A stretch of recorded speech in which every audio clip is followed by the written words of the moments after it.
Today we are going to be talking about how to know when it is worth it to splurge on the Premier Package with Princess to enjoy the all-included specialty dining.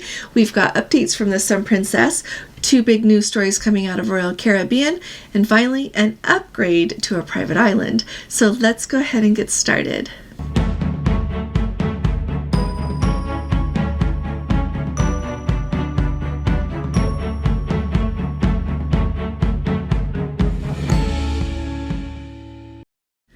Hi there, this is Allison with Let's Go Travel Tips. Today is Wednesday. It is December 11th of 2024. And if you would like to join us, would love to have you. So please hit that subscribe button. And if you appreciate my updates, will you please give this video a thumbs up as well? Thanks so much. Let's start off talking about the Sun Princess. So right now, the Sun Princess is sailing in the Caribbean and it sounds like everyone is having a wonderful time. This is the week that Don with Don's Family Vacations has his special group on board, and Tony and Jenny are there with them. Sounds like everything is going really well, and part of me wishes that we were there too, but we can't be there this week because we can't miss Friday night somewhere else. And so let me tell you a little bit about what's going on board the Sun Princess and what I think is important for you to remember. First off, this seems like an amazing ship to sail during the holidays. I've been following along with what people have been sharing over on our Facebook group, and they've shared lots of photos of the entertainment in the piazza. They've got a beautiful Christmas tree there, lots of entertainment, both for children as well as for adults. And not only is it beautiful, but it seems like they're doing a really good job with the entertainment there. There is a note that a lot of people say that the music is so loud in the piazza there. I don't know if they're working on it, but that is a common complaint. That's just a side note. That doesn't make or break a cruise. Now, in addition to that entertainment, another thing that I've been hearing about is that the food is really good. And so that always makes us happy when people are enjoying their lunch, their breakfast, their dinner. One note that this is not the first time I have heard this, and not only on the Sun Princess, but it turns out that they are not varying the menu in the buffet very much. They call it the eatery on the Sun Princess, and it sounds like, from what we're hearing, is due to the fact that Princess is hoping that people do a little bit more of specialty dining on board the ship. And I can get that. If you get tired of what is in the buffet, you might want to try something else during the course of your cruise. Now, that kind of is a great segue to talk about when it is a really good time to think about splurging and getting that Premier Package. There are several things that are included in the Premier Package that make it very worthwhile. I often tell you about the photos, but most recently the update is that you get all of the specialty dining that you want included when you get that Premier Package. If you're new around here, the Premier Package is $90 a day. It includes 4 devices of Wi-Fi. You get your gratuities included. You also get unlimited casual dining on Princess, get unlimited fitness classes, and this special unlimited dining, as well as all the photos that are taken of you during the course of the trip. Any photo that you're in, you get to have it to take home.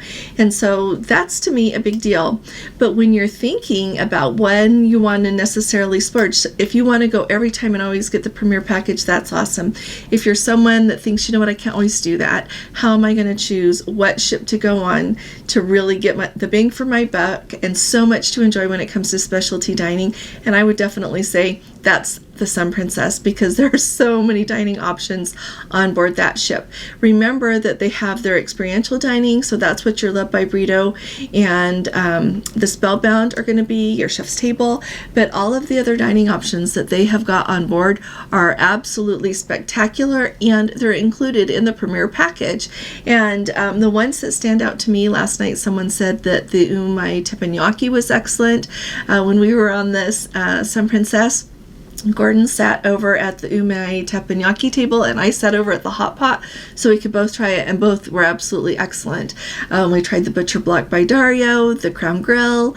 There is the Catch by Rudy that we've done before. So really, it is a ship that has so many options that you can really enjoy every night eating somewhere different. And if, depending on how long your cruise is, if you repeat somewhere, they are good enough and have a broad enough menu that there are things to enjoy. Just thought I would tell you that. Alrighty.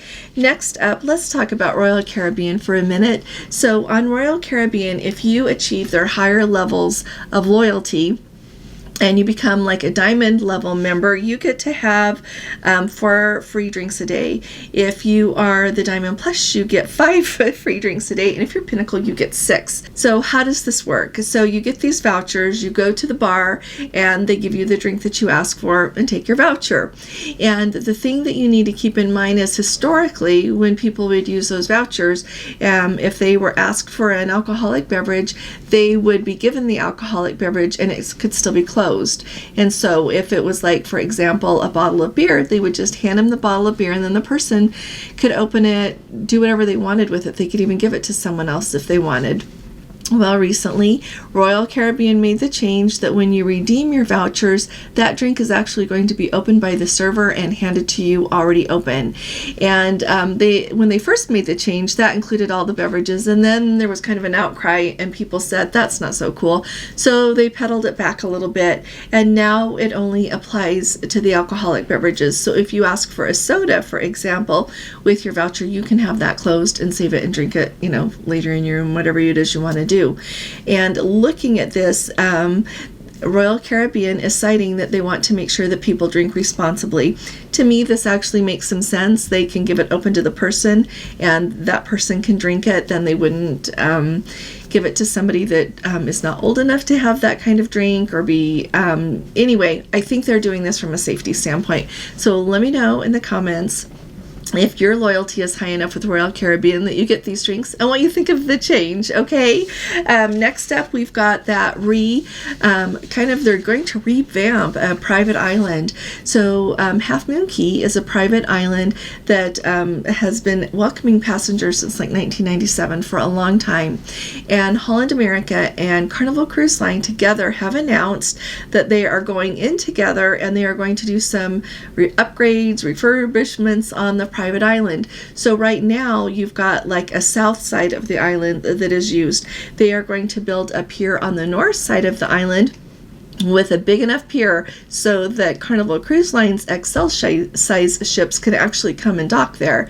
And so with that change, they are going to also build some bars, some lunch places. They are going to put in a tram system so that you can easily move like from the north and south parts of the island, as well as to some of the other relaxing areas. They're going to extend and put in more loungers than they currently have. And so the island is clearly going to be used by a lot more cruise passengers than it is currently used by. And with this revamp of this island, they are going to call it now Relax Away Half Moon Cay, so that it has a little bit of a new name, and they are expecting people to come and relax there a little bit more. So tell me in the comments if you have ever been to Half Moon Cay, what you thought about it, and if you're really looking forward to these changes.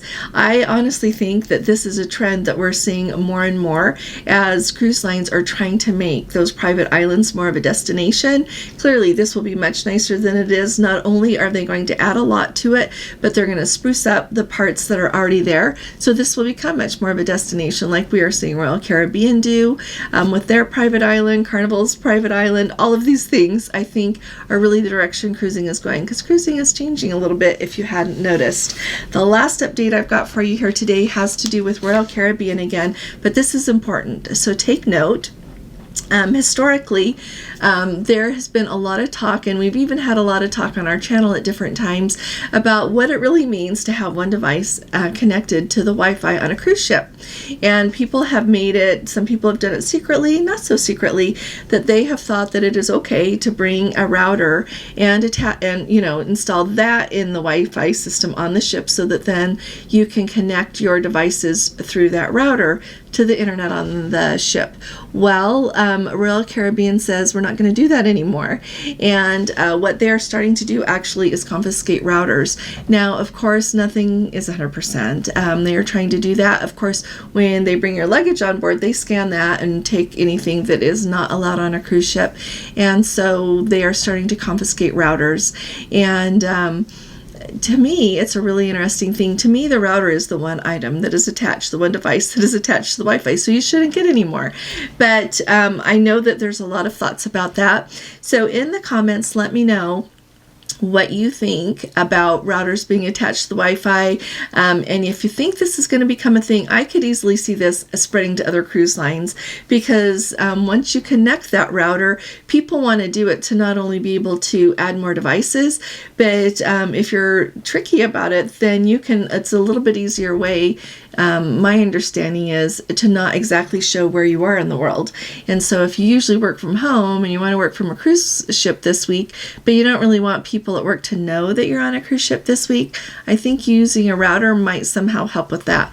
That's the extent of what I know about that. So if anybody wants to add anything in the comments, I thought I would just make sure that you are aware of the new thing that is being confiscated on a cruise ship.